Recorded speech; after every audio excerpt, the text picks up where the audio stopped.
बिस्मिल्लाहिर्रहमानिर्रहीम, अस्सलाम वालेकुम। हुकूमत चारों शाने चित हो चुकी है, बुखलाहट में पागल हो गई है और अजीबो गरीब हरकतें हो रही हैं। टकराव की कैफियत है। इलेक्शन कमीशन कह रहा है कि धमकी ना दी जाए। सुप्रीम कोर्ट की तरफ से जो वजाहत दी गई है उसको धमकी कह रहा है इलेक्शन कमीशन, और हम एक आईनी इदारा हैं, यानी हमारी मर्जी चलेगी। अब इसी तरह से नून लीग की ख्वाहिश है कि सुप्रीम कोर्ट ने वजाहत भी कर दी है तो फिर भी 41 अरकान जब तक इलेक्शन कमीशन नोटिफाई नहीं कर देता, ये इरफान सिद्दीकी साहब फरमा रहे हैं, यानी वो खुद से सुप्रीम कोर्ट है, तब तक वो आज़ाद ही होंगे। उनसे हम किस तरह वोट ले लें।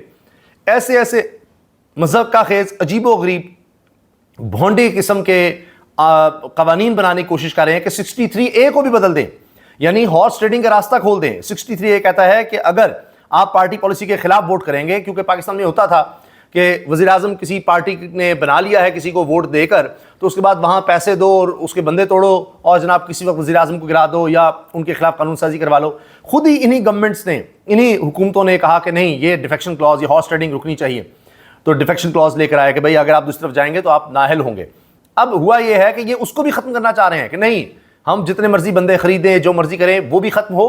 फिर एक पैरेलल अदालत ला रहे हैं, उसको कह रहे हैं आईनी अदालत होगी। सुप्रीम कोर्ट के अलावा एक अदालत बनाएंगे, 5 जज उसमें होंगे और जो इस तरह के केसेस आएंगे वो उनके पास होंगे, यानी एक अपनी कोई गुलाम अदालत बनाना चाह रहे हैं सुप्रीम कोर्ट के पैरेलल। ये ऐसी है कि पार्लियामेंट के साथ एक और पार्लियामेंट को बना दे। तो ये केओस को आवाज़ दे रहे हैं, तबाही फसाद फैलाना ये हुकूमत चाह रही है। क्यों? क्योंकि इनको नजर आ रहा है कि सामान पैक करने का वक्त हो गया है। आर्टिकल 6 की बात शुरू हो गई है। Chief election commissioner Sikandar Sultan Raja सारी उम्र ता हयात इस कुर्सी पर नहीं बैठे रह सकते, वो भी खौफजदा हैं, इसीलिए अब वो टकराव चाह रहे हैं। वो समझते हैं कि इसमें उनकी बचत है, लेकिन हालात इतने बुरे हो गए हैं कि आखिरी कोशिश भी की गई है। रात गए, शहबाज शरीफ खुद गए हैं और सब कुछ खोल दिया, सारी झोली फैला दी कि भाई जो चाहते हैं मौलाना साहब आप ले लें, जो कहते हैं हम मान लेते हैं। लेकिन मौलाना साहब को भी नजर आ गया है कि इनके सामान पैक करने का वक्त है और उन्होंने साफ इनकार कर दिया है। हत्ता के ये तो एक्सटेंशन का तो वो पहले असेंबली में कह चुके हैं, कह रहे हैं अब जजेस की तादाद बढ़ाने पे भी साथ नहीं दूंगा, कर लो बात।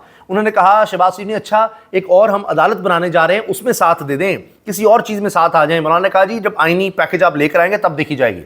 अब इनके पास बड़ा कम वक्त है, 24 से 48 घंटे मैंने आपको बता दिए हैं। अगर इलेक्शन कमीशन अमल दरामद नहीं करता सुप्रीम कोर्ट की वजाहत पे भी, तो फिर जनाब सामान पैक करने की तैयारी पूरी कर लें। इनको अंदाज़ा है, इसीलिए अब ये कह रहे हैं कि शायद हमें कोई बचा लेगा। ऐसे नहीं हो सकता। अगर सुप्रीम कोर्ट के अहकामात पर अमल नहीं करना तो सुप्रीम कोर्ट को ताले लगा दें, आइन को ख़त्म कर दें। रियासतें इस तरह से नहीं चलती। पाकिस्तान की तारीख जो आइन की तबाही से भरी पड़ी है, वहाँ भी नज़र आता है कि जब अदालत ने कोई फैसला कर दिया तो उस पर अमल हुआ। डिक्टेटर्स को भी अगर उन्होंने इजाज़त दी, यानी मुशर्रफ दौर में भी कहा कि अच्छा 3 साल ले लें, तो फिर 3 साल में इलेक्शन मुशर्रफ को करवाने पड़े।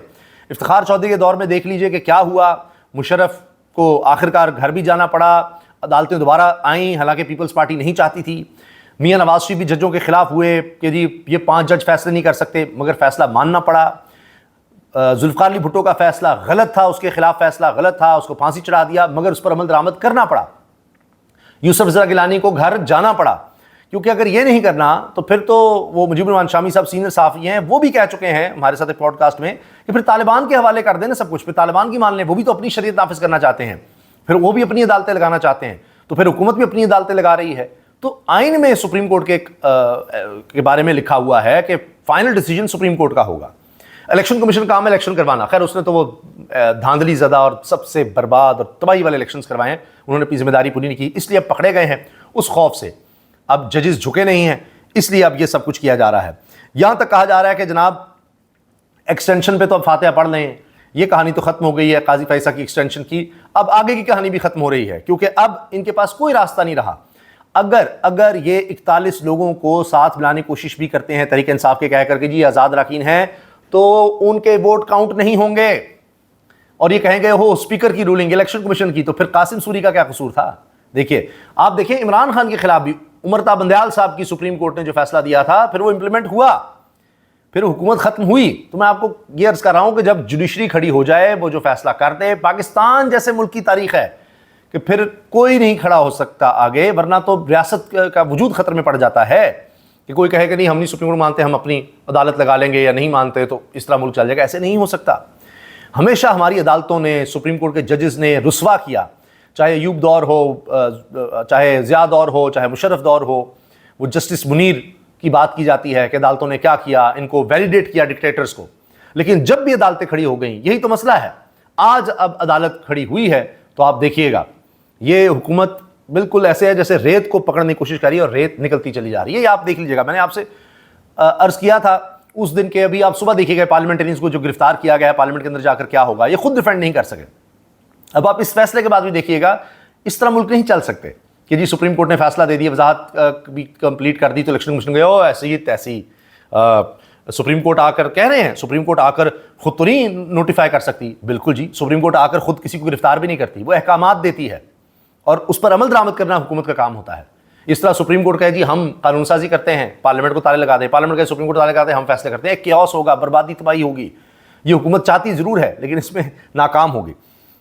और सुप्रीम कोर्ट के वजाती फैसले पर इलेक्शन कमीशन ने रद्दमल देते हुए कहा है जी पीटीआई इंट्रा पार्टी इलेक्शन पर कोई हितमी फैसला नहीं किया, बैरिस्टर गौहर को पीटीआई चेयरमैन तस्लीम नहीं किया, क्योंकि सुप्रीम कोर्ट ने कह दिया जी आपने खुद माना हुआ है और खत खिताबत की हुई है, झूठे बिल्कुल 2 नंबरी 12 दस्तावेजात मौजूद हैं कि इन्होंने उनको कहा है कि अच्छा जी आपके इलेक्शन नहीं मानते, आप जनाब ये बैरिस्टर गौहर साहब किससे एड्रेस कर रहे हैं, और उनको पार्टी भी माना है, तो फिर 39 क्यों दे दिए अरकान, पूछे ना, 39 अरकान तहरीक इंसाफ के मान लिए, 41 को नहीं मान रहे, ड्रामेबाजी चेक करें आप।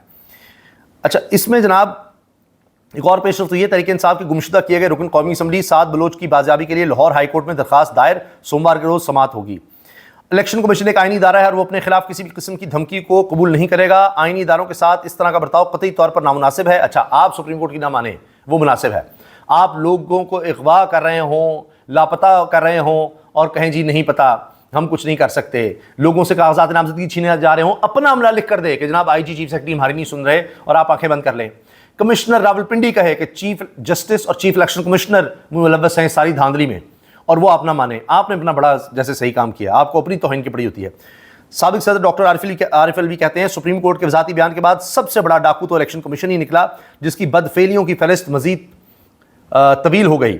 वो क्या कहानी है कि गाँव में एक गलीज जानवर को कुएं में गिरकर मर गया और लोग सैकड़ों बाल्टियां गंदे पानी की निकालते रहे, मत बदबू नहीं गई। फिर एक सुप्रीम कोर्ट के जज जितने सियाने ने मशवरा दिया कि जब तक कुत्ता नहीं निकालोगे कुआं पाक नहीं होगा। सिकंदर सुल्तान राजा और उसके हैंडलर्स ने इस मुल्क को जितना नुकसान पहुंचाया शायद ही किसी और ने तारीख में इससे ज़्यादा बिगाड़ को जन्म दिया हो। और अब वो कह रहे हैं जी इसके बाद तो अब ये आर्टिकल 6 की कार्रवाई होनी चाहिए, जो कुछ किया गया है अब ये बात हो रही है कि इनके खिलाफ सिकंदर सुल्तान राजा आर्टिकल 6 आपका इंतजार कर रहा है, हम भागने नहीं देंगे, कानून के मुताबिक सज़ा ज़रूर पाओगे।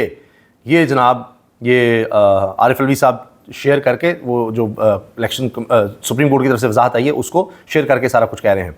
वज़ीर आज़म की रात की नींदें हराम हो चुकी हैं। वज़ीर आज़म ने कल वफाकी काबीना का इजलास तलब कर लिया है, मुशावरत कर रहे हैं क्या करें, क्योंकि मौलाना ने भी इनकार कर दिया है। और उसके बाद तहरीक इंसाफ के लोग पहुँचे हैं और उन्होंने कहा जी आज तो मौलाना को मना कर जाएंगे। मौलाना खैर पहले ही माने हुए हैं, उनको भी पता है कि वोट बैंक पहले ही बड़ा बुरा हाल है, वो और ख़त्म हो जाएगा।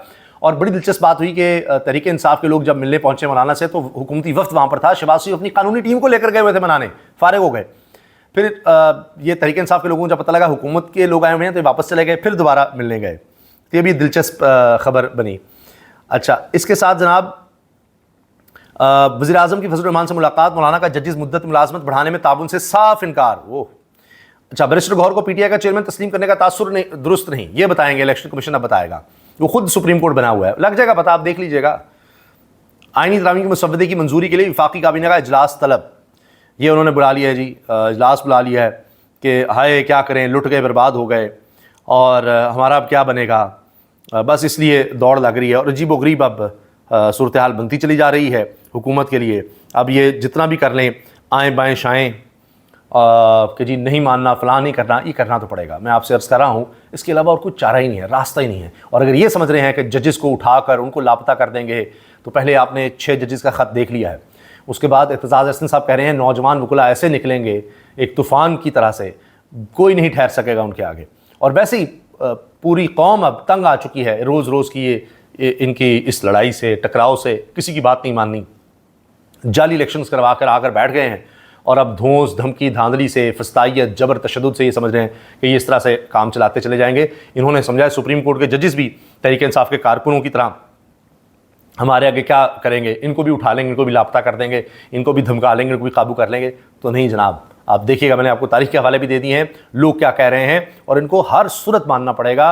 इसके अलावा चारे कोई नहीं है। और ये जितना भी इस चीज़ को आगे ले जाएंगे, टकराव की कैफियत पैदा करना शुरू करेंगे, आप देखिए और ज़्यादा और नंगे होंगे, और ज़्यादा बदनाम होंगे, लोगों की नज़र से और गिरेंगे, और अपने लिए उतना ही गहरा घड़ा खोदते चले जाएंगे। इनके खिलाफ आर्टिकल 6 की कार्रवाइयाँ और ज़्यादा आसान होती चली जाएंगी कि इन्होंने पहले सुप्रीम कोर्ट के अहकामात पर अमल दरामद नहीं किया और इलेक्शंस नहीं करवाए थे, उसके बाद अब फिर ये टकराव की कैफियत पैदा कर रहे हैं। तो इनको सुप्रीम कोर्ट नहीं चाहिए, इनको ग़ुलाम चाहिए, इनको सिर्फ जजेस के लिबादे में इनको पटवारी चाहिए जो इनके कहने पर फैसले कर दें। तो ये नहीं हो सकता, ये मुमकिन नहीं है।